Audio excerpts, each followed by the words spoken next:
खुशामदीद कहते हैं। नाज़रीन, जैसे जैसे हुकूमत के ख़ात्मे और जनरल इलेक्शन का वक्त करीब आता जा रहा है वैसे वैसे ज़ाहिर है जोड़ तोड़ की सियासत भी होती है, पावर पॉलिटिक्स भी होती है।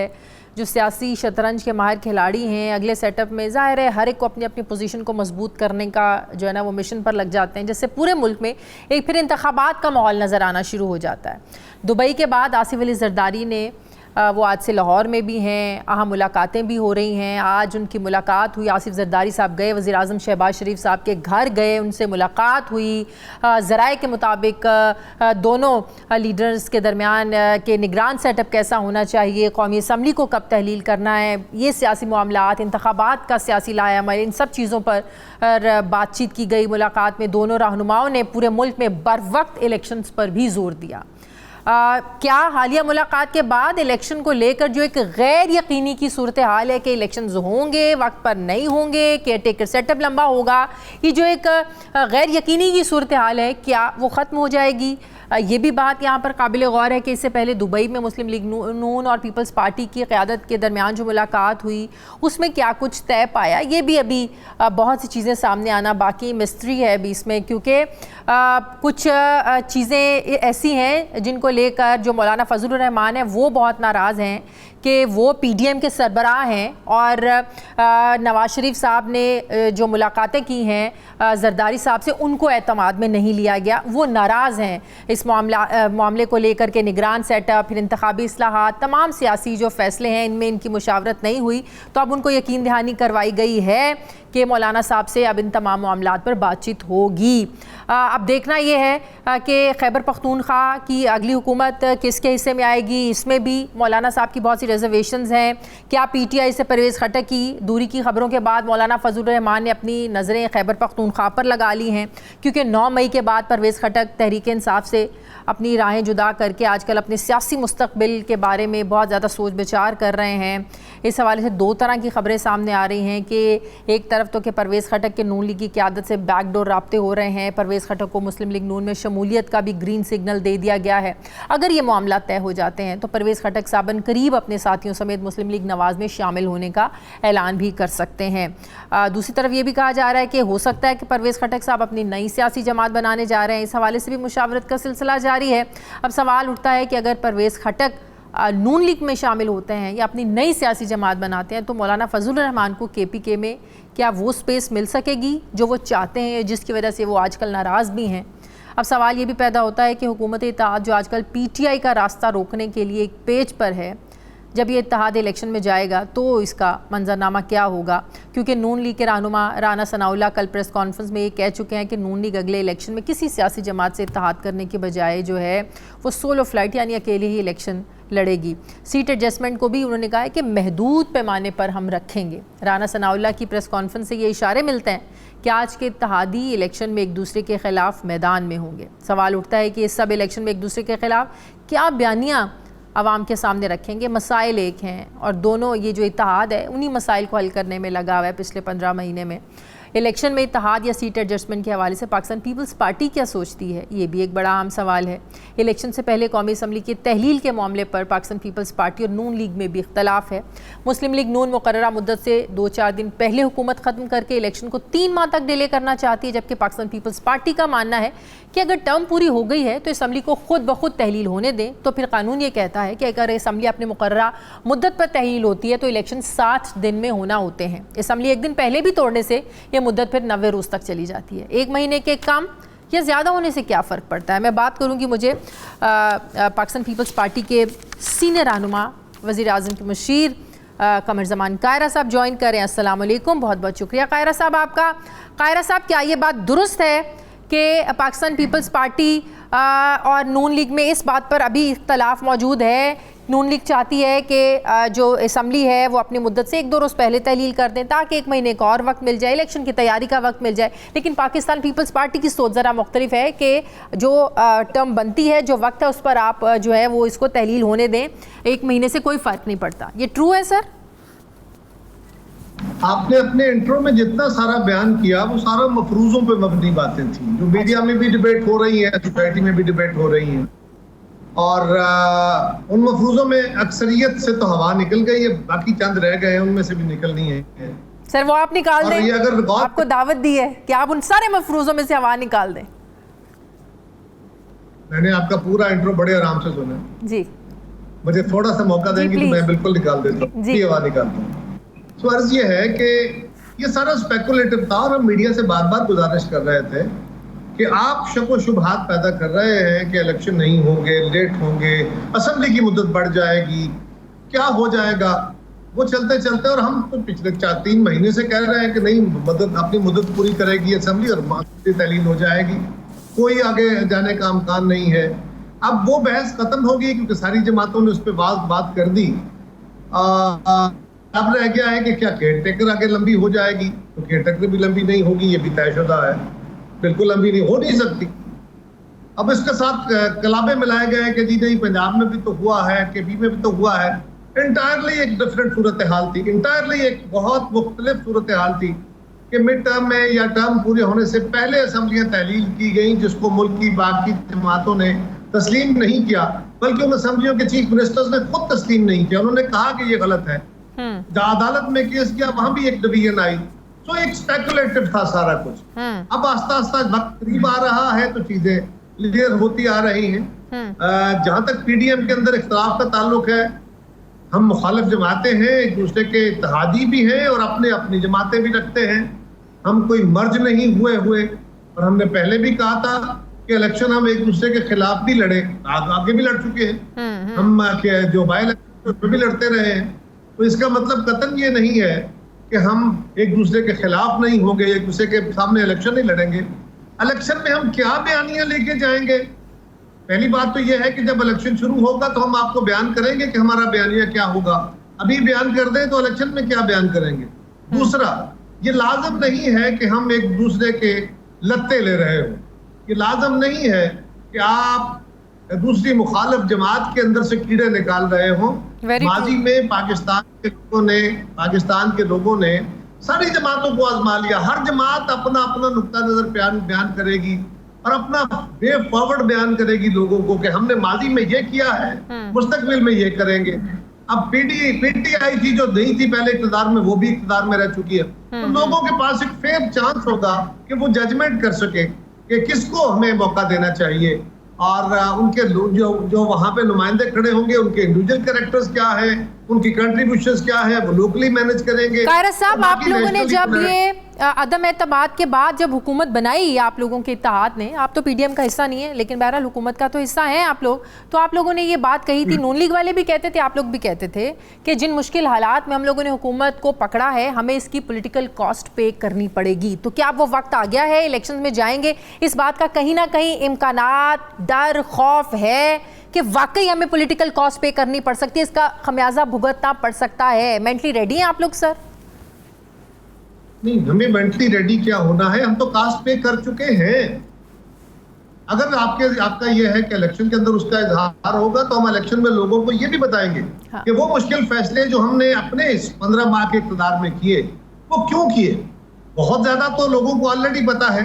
जहां पे एक तरफ हमारे ऊपर जायज नाजायज दोनों तरह के तबसरे मौजूद हैं, सोशल मीडिया के अंदर एक तूफान बदतमीजी भी है और एक बहुत बड़ा इंफॉर्मेशन का फ्लो भी है। दोनों के अंदर लोगों को हमारे खिलाफ भी और हमारी मजबूरियों को देखने का भी मौका मिल रहा है कि वो क्या ऑप्शन थे जो इस हुकूमत के पास थे और इसने इस्तेमाल नहीं किए। तो हम लोगों के पास अपना ये बयानिया लेके जाएंगे। और जहां तक पॉलिटिकल कास्ट है, पॉलिटिकल कास्ट तो हम रोज अदा करते हैं ना। इलेक्शन के साल में आके हमेशा सियासी हुकूमतें सारी दुनिया में लोगों पे नई टैक्सेशन, लोगों पे नए मसाइल पैदा नहीं करती, बल्कि उनके लिए रिलीफ देती है ताकि लोग साया ऑफ रिलीफ फील करें। और पहले साल, 2 साल, 3 साल में जो मुश्किल फैसले होते हैं वो कर लिए जाते हैं। हमारे पास तो था ही 1.5 साल या 1.25 साल, उसमें आते ही हमने और आखिरी वक्त तक आज भी हम मुश्किल फैसले कर रहे हैं, आज भी हम IMF की शरायत मान रहे हैं। तो ये इसलिए मान रहे हैं और हमें पता है। लेकिन आप लोग थोड़ा सेफ हैं, आप लोग इस लिहाज से सेफ हैं कि जितनी मेन वजारतें थी वो नून लीग के पास हैं, नून लीग फ्रंट फुट पर आकर खेली है सर। ये भी मीडिया का फैलाया हुई बात है, इसमें कोई सदाकत नहीं। हम हुकूमत है, उस हुकूमत की कुछ वजारतें हमारे पास है, कुछ उनके पास है, फैसले तो सबके हैं, इंडोर्स तो हम सब ने किए हुए हैं। तो ये कहना कि ये सिर्फ मुस्लिम लीग को उसका ब्रेड आएगा, नो, हम सबको आएगा और हम सब ने बताना है कि हमें ये फैसले क्यों करने पड़े, और एक गुजारिश ये भी है कि हम एक दूसरे के खिलाफ इलेक्शन लड़े या मिलकर लड़े, ये बाद में आएगा। लेकिन हमने एक बात तो तय कर ली है कि हमने अपनी अपनी लाइंस के अंदर रहना है। हमने सियासी इख्तलाफ को इख्तलाफ रखना है, उसको दुश्मनी नहीं समझना।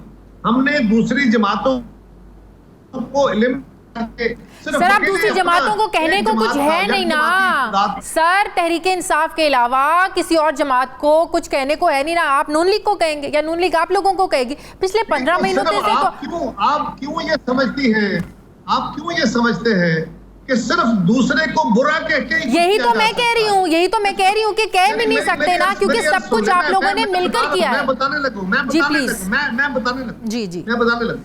अर्ज ये है कि आज कौम को हकायक बताने की जरूरत है, सियासतदानों की तरफ से भी, मीडिया की तरफ से, ताकि लोग सही फैसला कर सके। मीडिया अगर अपनी एजेंडा रख के, जिस तरह कुछ लोग अपना एजेंडा रख के चलते हैं, और सियासतदान भी अगर अपनी सिर्फ वो छोटी मायोपिक सोचों के साथ कि हमारा इक़्तिदार कैसे आ सकता है, इससे ऊपर उठ के अगर हम पाकिस्तान को बचाना और चलाना और मुस्तहकम करना चाहते हैं, तो हम सबको और खास तौर पे आने वाले दिनों में सियासी जमातों को और मीडिया को ये रोल प्ले करना है कि हम लोगों के सामने हकायक लाएं, जमातों की कमजोरियां, हुकूमत के गलत फैसले, और जो अपॉर्चुनिटीज थी, अगर कोई मसाइल थे तो वो क्या थे, अपॉर्चुनिटीज कौन सी थी। हुकूमत के ऊपर तनकीद सिर्फ इसलिए ना हो कि हुकूमत के ऊपर तनकीद करनी है, बल्कि ये बताया जाए कि क्या क्या और मुमकिन था जो इन्होंने नहीं किया, कर सकते थे। और हमारा काम ये है कि हम बताएं कि हमने ये फैसले क्यों किए, और पीपल्स पार्टी को लोग क्यों वोट दे, मुस्लिम लीग अपना बयान करेगी हमें क्यों दे, JUI अपना करेगी, सही है, इसी तरह बाकी जमाते हैं। सही है। अच्छा कायरा साहब, क्या इधर मौलाना साहब पे आ जाएं, क्या मौलाना साहब वाकई आप लोगों से अभी तक नाराज़ हैं? उनकी जो 3 डिमांड्स हैं, आप इसको कह भी सकते हैं गलत है, सही है, आप लोगों के सामने रखी हैं, नहीं रखी हैं, कि मौलाना साहब कहते हैं अब नए इलेक्शन जब हों, सदारत जो है वो JUI फे को मिलनी चाहिए, वो खुद सदर बनना चाहते हैं। दूसरा, KPK और बलूचिस्तान की हुकूमतें वो चाहते हैं, ख़ास तौर पर KPK की वो कहते हैं अगर मिल जाए तो बलूचिस्तान में वो जो है ना वो इत्तेहादी बन सकते हैं। तीसरा, इलेक्शन से पहले जो केयर टेकर गवर्नमेंट बने उसमें वो चाहते हैं उन्हें प्रॉपर ज़बरदस्त किस्म का उनको हिस्सा मिलना चाहिए, खासकर KPK में वो कहते हैं कि मौजूदा जो CM है उन्हें हटाकर JUI फे का बनाया जाए। वो ये 3 मुतालेबात क्या उन्होंने वाकई ये सामने रखे हैं और कहा है कि जब तक ये मुतालेबात हमारे नहीं मानेंगे जरदारी साहब या नवाज शरीफ साहब, बात आगे नहीं बढ़ सकती? Is it true? बात यह है कि मौलाना फजलुर रहमान साहब मुतालबे करने वाले नहीं हैं, फैसले करने वाले हैं। मौलाना फजलुर रहमान साहब इस वक्त जो फैसला साजी का अमल है, ये थोड़ा गलत कह गया, ये गलत कह गया मौजूदा सिनेरियो में। इसी बात पे तो नाराज हैं, फैसले सारे जरदारी साहब, नवाज शरीफ, शहबाज शरीफ कर रहे हैं, उन्हें मुशावरत में शामिल नहीं कर रहे। ऐसा नहीं है। देखिए गुजारिश क्या है कि दुबई में मीटिंग हुई, सारे मीडिया के अंदर, सोशल मीडिया में तो तूफान बदतमीजी था ही, मेन स्ट्रीम मीडिया के अंदर स्पेकुलेशन का एक तूफान आ गया। जो किसी के ख्याल में था उन्होंने अपने ख्याल के घोड़े दौड़ा दिए। हम कहते रहे कि भाई हमारी जमातों का कोई फर्द क़यादत के साथ शामिल नहीं था। पहले तो हमें ये पता नहीं है कि मीटिंग में कौन कौन था, और वहां पे सिर्फ ये तो नहीं है ना कि यही सियासी बातें हुई होगी, लेकिन कोई फैसला हुआ है या मशावरत हुई है। फैसले यकीनन बाकी जमातों के साथ बैठ के भी होने हैं, और पाकिस्तान की जमातें यानी मौलाना फजलुर रहमान साहब से भी बाकी जमातें मिलती रही, मौलाना भी बाकी जमातों से मिलते रहे। तो मुस्लिम लीग को कोई एतराज है, पीपल्स पार्टी को कोई एतराज है, पीपल्स पार्टी के साथ बाकी जमातें मिलेंगी, मौलाना को क्या एतराज है, मुस्लिम लीग के साथ बाकी जमातें मिले, हमें क्या एतराज है। जब हमने फैसले करके किसी नुक्ता नजर पे आना है फिर और बात। मौलाना फजलुर रहमान साहब के इस वक्त गवर्नर है KPK के अंदर, ऑलरेडी वो मेजर स्टेक होल्डर है, लेकिन वहां पे जो चीफ मिनिस्टर है, ये तो इस वक्त केयर टेकर चीफ मिनिस्टर का तस्वर ही जो है वो तो न्यूट्रलिटी का है, होना चाहिए। मैं तो ये समझता हूँ कि इस वक्त जो आपने कहा ना कि इसके ऊपर मुबाहिसा है, मीडिया के अंदर बहुत डेटा कि जी अगला चीफ प्राइम मिनिस्टर कौन हो रहा है, ऐसे ही ख्याल के घोड़े हैं। हो सकता है किसी के पास कोई खबर हो, हमारे पास तो नहीं है। हम तो ये कहते रहे कि दुबई में क्या बात हुई, किसी के पास कोई खबर नहीं, किसी लीडर ने कोई बयान नहीं दिया, हमाी तरफ से कोई खबर लीक भी नहीं हुई। ये सारा ख्याली तो हुई ना दुबई में, आज भी तो मुलाकात हुई है। एक मीटिंग हुई, मीटिंग के अंदर क्या बातें हुई, ना मैं वहां था, ना मेरा कोई और बंदा मेरी जमात का था। मुझे क्या पता ना। नहीं तो लीडर्स ने पार्टी के सीनियर लोगों को बिल्कुल एतमाद में नहीं लिया था कि हमारी जो मुलाकात हुई, जब कोई फैसला साजी का वक्त आएगा तो फिर यकीनन वो एतमाद में लेंगे, फिर यकीनन मशावरत होगी। अब हर बात पे तो नहीं होता कि आप किससे मिले हैं और क्यों मिले हैं और क्या बातें। सर आज की मुलाकात के हवाले से भी आपको कुछ खबर नहीं है? यकीनन नहीं है। आज की मुलाकात के बाद कोई एलामिया अगर जारी हुआ है तो वजीर आजम हाउस से हुआ है। मेरी जमात के तो तरफ से कोई बात नहीं, मैं दलाला मुसम में हूँ, तो बाकी सारी ख्याल है। हाँ, ये बात एक दुरुस्त है कि ये ख्याल बहरहाल अपनी जगह मोतबर है, इसमें कितनी सदाकत है इस पे बात हुई है नहीं, लेकिन जब दो लीडर सियासी इकट्ठे होते हैं तो फिर यकीनन मौजूदा हालात में बहस हुई होगी। केयरटेकर गवर्नमेंट की भी शायद बातें आई हों, ये भी बात शायद आई हो कि जी कब हमने जो है असेंबली डिसॉल्व होनी है मुद्दत, यही बातें हो सकती है, हुई हो, लेकिन ये स्पेकुलेटिव है। एक बात आखिरी जो मैं कहना चाहता हूँ वो ये है कि केयरटेकर गवर्नमेंट की बातें बहुत है, स्पेकुलेटिव है, बहुत सारे लोगों के नाम आ रहे हैं। देखिए मैं बड़ा ऑनेस्टली समझता हूँ कि इस मुल्क का ना किसी जज पे इत्तेफाक राय है, ना किसी जनरल पे इत्तेफाक राय है, ना किसी ब्यूरोक्रेट पे इत्तेफाक राय है, ना किसी जर्नलिस्ट पे इत्तेफाक राय है। कोई ऐसी शख्सियत नहीं है सियासी ऑफिसेज के ऊपर, जिस तरह जजेस के अंदर सुप्रीम कोर्ट या हाई कोर्ट में वहां वकीलों को एलिवेट करते हैं, वहां सियासतदान मेरे जैसे किसी कारकुन को बिठा देंगे तो वो क्या फैसले करेगा। फौज के अंदर वो लोग जो तजर्बाकार होते हैं उन्हें वहां भेजा जाता है जिस ओहदों के वो अहल होते हैं। ये सियासी ऑफिसेज हैं, वजारत उज़्मा हो, वजारत आला हो या वजीर हो, ये सियासी ऑफिसेज हैं। इस पे ना टेक्नोक्रेट्स होने चाहिए, ना रिटायर्ड जजेस और जनरल्स होने चाहिए, ये प्योरली सियासतदानों का काम है। ना सहाफ़ी होने चाहिए, बिल्कुल नहीं होने चाहिए, बिल्कुल नहीं। बिल्कुल ठीक है, बहुत बहुत शुक्रिया। पाकिस्तान पीपल्स पार्टी के रहनुमा सीन कमर जमान कायर साहब मेरे साथ मौजूद थे, बहुत बहुत शुक्रिया आपका। मुझे ब्रेक लेनी है नाज़रीन, वापस आते हैं एक वक्फे के बाद।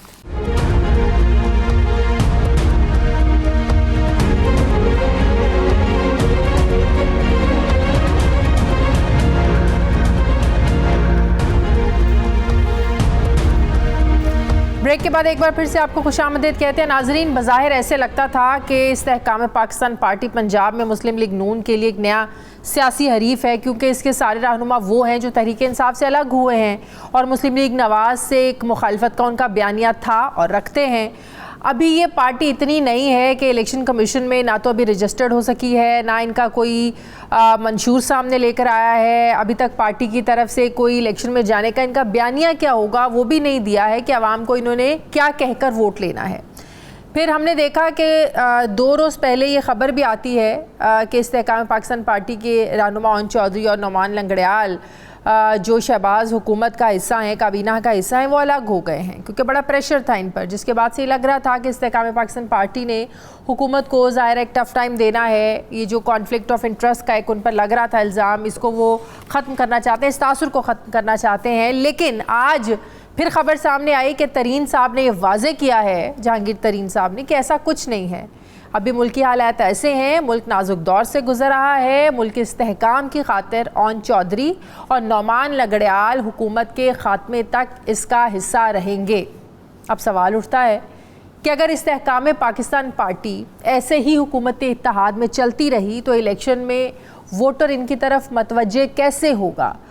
ये भी कहा जा रहा है कि इलेक्शन में जाने से पहले आईपीपी और पाकिस्तान पीपल्स पार्टी इकट्ठे भी हो सकते हैं। अगर ऐसे होता है तो क्या किसी जमात की बी टीम बनकर इस्तेहकाम पाकिस्तान पार्टी अपने आप को एक मजबूत सियासी पार्टी साबित कर पाएगी, सियासी मंजरनामे में अपनी एक जगह, मजबूत जगह बना पाएगी। सीट एडजस्टमेंट या इत्तेहाद के हवाले से आईपीपी में इस वक्त सोच क्या पाई जाती है, और फिर ओन चौधरी और नौमान लंगड़ियाल साहब जो हैं वो क्यों काबीना का हिस्सा हैं, क्या ये कॉन्फ्लिक्ट ऑफ इंटरेस्ट नहीं है, क्या बयानिया बना कर लेके जाएंगे। यही लोग तो कल तक नून लीग के ख़िलाफ़ थे, नून लीग के बयानिए के ख़िलाफ़ थे, तो आज कैसे उनकी काबीना में बैठे हुए और फिर अपनी पार्टी का बयानिया इनका क्या होगा। मैं बात करूंगी फ़याज़ुल हसन चौहान साहब, इस्तेहकाम पाकिस्तान पार्टी के रहनुमा, मुझे ज्वाइन करें। अस्सलाम वालेकुम, बहुत बहुत शुक्रिया चौहान साहब आपका। चौहान साहब, सबसे पहले तो ये बताइएगा, क्या ये किसी भी तरीके से दुरुस्त लगता है कि एक आपकी नई पार्टी है जिसका ज़ाहिर अपना मंशूर होगा, अपना एक बयानिया होगा, अपने वोटर को अपने तरीके से आपने जो है वो सेटिस्फाई करना है कि क्यों वोटर आपकी तरफ मतवज्जे हो। आप लोग तो वो हैं जो कल तक नवाज हुकूमत के ख़िलाफ़ एक सख्त बयानिया था, एक जारहाना रवैया था, इल्ज़ामात की बारिश थी, करप्शन के इल्ज़ामात थे, आप लोगों की तरफ से लगाए जाते। वो अलग बात है कि आप उस पार्टी से अब अलग हो गए हैं। उस पार्टी से अलग होने के बाद क्या आप लोगों की सोच भी 360 के एंगल पर उसी तरीके से बिल्कुल बदल गई है? अब पाकिस्तान पीपल्स पार्टी भी करप्ट नहीं है, जरदारी साहब भी करप्ट नहीं है, नवाज शरीफ, मरियम नवाज साहबा कोई करप्ट नहीं है, कोई पार्टी करप्ट नहीं है, इसलिए कोई आप लोगों को फर्क नहीं पड़ता कि आप लोगों के पार्टी के वो लोग उस पार्टी में जो भी पार्टी बनी है अब वो हुकूमत में बैठे हुए हैं, बाहर नहीं आ रहे हैं। बिस्मिल्लाहिर्रहमानिर्रहीम। अगर आपका ये इस्तदलाल और ये जस्टिफिकेशन और ये आर्गूमेंट और ये मंतक आईपीपी के लिए दुरुस्त करार पाती है, तो फिर आप मुझे ये बताएं कि जो पीपल्स पार्टी, नून लीग और जेयूआई फजल रहमान और एमकेएम बरमला या अपने वोटर्स को दिलासा देने के लिए सुबह से लेकर रात तक कहते हैं कि हम इलेक्शन जनाब एक दूसरे के खिलाफ लड़ेंगे, हम इलेक्शन एक दूसरे के मद्दे मुकाबले लड़ेंगे, हम इलेक्शन एक दूसरे के मद्दे मुकाबले पार्टी के तौर पे कंटेस्ट करेंगे, तो फिर यही वाला इस्तदलाल उनके लिए भी होना चाहिए कि फिर वो एक अलाई हुकूमत के अंदर जनाब क्यों बैठे हुए हैं? वो ये आपकी आइडियल पार्टीज हैं। आप मुझे आपकी बातों से लग रहा है आप उनको आइडियलाइज करते हैं, आप उनकी सियासत का तरीक़ाकार को आइडियलाइज करते हैं। नहीं, आपने गलत इसका जनाब मतलब लिया है। मैं ये बताना ये चाह रहा हूँ कि कैबिनेट के अंदर किसी हुकूमत के अंदर अगर कोई पॉलिटिकल पार्टी वो एक अलाई के तौर पे बैठी है, उसका मतलब ये नहीं है कि वो नेक्स्ट इलेक्शन के अंदर उसके मद्दे मुकाबले इलेक्शन नहीं लड़ सकती। उसकी मिसाल आपके सामने इस वक्त पूरी मौजूदा हुकूमत और पीडीएम की सूरत में मौजूद है। तो वो सुबह दोपहर शाम कहते हैं पीपल्स पार्टी, नून लीग और एमकेएम और जेयूआई फजल रहमान वाले कि हम जनाब इलेक्शन एक दूसरे के मद्दे मुकाबले लड़ेंगे। उनकी बात तो आप तस्लीम कर लेते हैं, हमारी बात के ऊपर आप ये जनाब हम तो उन पर तनकीद करते हैं, हम तो आज भी उन पर तनकीद करते हैं कि लाड़काना की सड़कों पर एक दूसरे को घसीटने वाले, एक दूसरे के पेट फाड़ कर पैसे निकालने वाले कैसे इकट्ठे हो जाते हैं, ये अवाम बेवकूफ़ बनती है या बनाए जाते हैं, हम तो आज भी उन पर तनकीद करते हैं। अगर आप लोगों ने भी उन जैसी सियासत करनी है तो फिर क्या फ़र्क है? फिर आप लोगों की पार्टी में क्या नया है? नौज़ बिल्लाह माज़अल्लाह, ना कहीं किसी हदीस के अंदर ये चीज़ है, ना किसी कोई एथिक्स और वैल्यूज़ की बुक के अंदर ये लिखा हुआ है कि अगर अभी आप किसी कैबिनेट के अंदर या किसी हुकूमत के अंदर इकट्ठे दो पॉलिटिकल पार्टीज अगर जनाब मौजूद है तो वो नेक्स्ट इलेक्शन जो आएगा उसमें वो एक दूसरे के मद्दे मुकाबले इलेक्शन नहीं लड़ सकती। ये कोई असूल या कोई पॉलिटिकल असूल या कोई पॉलिटिकल रेगुलेशन नहीं है ये। और दूसरी चीज़ जो आपने अपने इंट्रो के अंदर कहा कि पहले ऐलान किया गया और फिर उसके बाद जहांगीर तरीन साहब ने कहा कि नहीं वो नहीं देंगे, उसकी भी एक मंतक है। अब टोटल 20 दिन तो रह गए हैं, एग्जैक्ट 20 से 22 दिन रह गए हैं जनाब आपकी असम्बलियां फारिग होने में, तो वो 20-22 दिन वो इसको गुजार लेते हैं। बाकी उसके बाद एक चीज़ और क्लियर सुन लें आपने कहा ना कि आप इनको चोर और डाकू और ओए और तोए और जनाब ये और वो करते हुए, वो पीटीआई पे होता था। हमारी इस्तेहकाम पाकिस्तान पार्टी के अंदर ना ओए तोए की सियासत है, ना हर वक्त हर किसी को चोर डाकू कहने की सियासत है, ना किसी के खिलाफ नफरत की सियासत है, ना किसी के लिए जनाब नाकाबिले बर्दाश्त किसी को करार देने की सियासत है। हम जनाब हम्बल पोलाइट, जिसका हमारा सरपरस्त आला जहांगीर तरीन एक हम्बल और पोलाइट पर्सनैलिटी के मालिक हैं एग्जैक्टली, और जिसका हमारा जो प्रेसिडेंट अलीम खान वो भी एक टॉलरेंस वाले इंसान और शख्सियत है। इसी तरीके से हमारी पार्टी का टेम्परामेंट भी अब वो नहीं है जो आपको पीटीआई के अंदर जो नजर आता था। बर्दाश्त की बात मतलब ये कि आप लोगों की आपकी अपनी पर्सनैलिटी आप ये कहना चाह रहे हैं, आपकी पर्सनैलिटी हम्बल है, आप किसी को तो नहीं कहना चाहते थे, किसी पर इस तरह गुस्से से बात कर रही, जो हमें पता है आपकी प्रेस कॉन्फ्रेंस तो वो सारा चेयरमैन पीटीआई की तरबियत थी, उनका प्रेशर था कि ओए तोए करके बात करनी है। ये सिर्फ पार्टी के उसूलों की वजह से आप लोग ऐसी सियासत अपनाई हुई थी। मैं एक छोटी सी मिसाल आपको दे देता हूँ। 17 जुलाई पिछले साल ज़िमनी इलेक्शन थे, मेरी ड्यूटी कहूटा की जो सीट थी राजा सदीर अहमद की, वहाँ पे लगी एज अ हेड पार्टी की तरफ से। मैं इलेक्शन डे वाले दिन मेरी फर्स्ट प्रायोरिटी ये थी कि पूरे इलेक्शन में कोई किसी किस्म की जनाब कोई ऐसा वकूआ ना हो जिसकी वजह से पोलिंग रुके, क्योंकि उस वक्त नून लीग की फर्स्ट प्रायोरिटी ये थी कि हर हल्के के अंदर मार धाड़ ऐसी की जाए कि पीटीआई का वोट जो है वो पोल ही ना हो सके। अब मैंने उस स्ट्रेटेजी को भी मद्देनजर रखते हुए और अपनी शख्सियत को भी मद्देनजर रखते हुए मैं दौरे कर रहा था जनरल पोलिंग कैंपों के। एक कैंप में मैं मकामी जो पीटीआई के यूथ थी उसको लेके उनके मोहल्ले में गया, तो उन्होंने कहा यार कि इस कैंप के साथ जो एडजस्टमेंट कैंप है वो नून लीग के और उसमें किसी का हमारा बाप है, किसी का ताया है, किसी का चाचा है, किसी का जनाब दादा है, किसी का नाना वहां पे बैठे हैं। यूथ सारी पीटीआई में थी, बुजुर्ग सारे नून लीग में थे। उन्होंने कहा यार कि जब आप बाहर निकलेंगे तो मेहरबानी करके हमारे बुजुर्गों को आप सलाम कर लीजिएगा। अब ये पीटीआई की यूथ की डिमांड थी वहां। मैं वहां से निकला, मेरे लिए कोई इतना इशू नहीं था, मेरी तो सारी लाइफस्टाइल यही है। मैं निकला तो आगे कैंप में मैं अंदर नून लीग के कैंप में चला गया। मैंने हर बुजुर्ग को हाथ मिलाया, कुछ तकरीबन 4-5 मिनट बड़ी खुली डुली गपशप हुई। उसकी वीडियो जो है वो मेरी पोस्ट चढ़ा दी फेसबुक पे, मेरे जनाब सोशल मीडिया जनाब जो मेरा कोऑर्डिनेटर था, वो 1 घंटे के अंदर मिलियंस में वायरल होगी। यकीन जाने शाजिया, मुझे हर उस शख्स ने भी जो पीटीआई का मुखालिफ था, मोहब्बती ग्रुप के लोगों ने भी मुझे मैसेज भेजे कि यार अच्छा जेस्टर फला। अब सुनिएगा जो मैं बात बताना चाहता हूँ। 1 घंटे बाद मुझे जनाब चेयरमैन पीटीआई का जनाब पहले वो पोस्ट आई मुझे, फिर उसके बाद मुझसे सवाल पूछा गया, व्हाट इज दिस, ये क्या है, ये क्यों है। आप इधर से अंदाजा लगा सकते हैं कि वहां की अप्रोच क्या थी, वहां का नैरो माइंडेड जनाब एक पॉलिटिकल कल्चर क्या था। और भाई मैंने अगर एक अच्छी इंसानियत का सबूत दिया, मैं पीटीआई का लीडर होके इलेक्शन डे वाले दिन मार धाड़ करने के बजाय मैं मुखालिफ पार्टी के कैंप में बैठ के मैंने उन बुजुर्गों से हेलो हाय गपशप लगा ली, और वो भी उनके बच्चों के कहने की वजह से जो बच्चे पीटीआई में थे। तो उसके ऊपर पार्टी चेयरमैन का आप ज़हनी सतह देख ले कि वो यहां तक नोट करते थे कि ये चीज गलत है। तुम क्यों नून लीग के कैंप में गए, तुमने क्यों वहां पे हैंडशेक किया, तुमने क्यों वहां पे हंस के गुफ्तगू की। ठीक है अच्छा, अब आप जब अपने अपने हलकों में जाएंगे तो ज़ाहिर है ये चीज़ तो बिकने वाली नहीं है कि चेयरमैन पीटीआई का रवैया क्या था, वो किस तरह गाइड करते थे, वो नहीं चाहते थे सियासी मुखालिफिन से हाथ मिलाना, ये तो नहीं बिकने वाला। अवाम को क्या देना है आपने, बयानिया क्या है, क्या लेके जाएंगे आप लोग अवाम के पास? शादिया अवाम को बिकने वाली जो चीज़ है ना, मैं लफ्ज़ बिकना तो नहीं कहूँगा, ये थोड़ा सा जना हो जाएगा, लेकिन अवाम के सामने पेश करने का सिर्फ एक है कि हमने इस पाकिस्तान को बचाना है, हमने इस पाकिस्तान को पाकिस्तानी हिटलर से बचाना है, हमने पाकिस्तान को पाकिस्तान के लॉरेंस ऑफ अरेबिया से बचाना है। किससे बचाना है? अभी इससे पहले क्या लफ्ज़ इस्तेमाल किया आपने? पाकिस्तानी लॉरेंस ऑफ अरेबिया, उसके भी अलग से प्रोग्राम करेंगे। मैं आपको बताऊंगा कि वो लॉरेंस ऑफ अरेबिया जो पहली जंग अजीम के अंदर खिलाफत उस्मानिया को खत्म करने के लिए बरतानिया की जो क्या जनाब इंस्टॉलेशन थी, हमने ये बयानिया देना है कि हमने पाकिस्तान की तामीर, तरक्की और इस्तेहकाम की सियासत करनी है।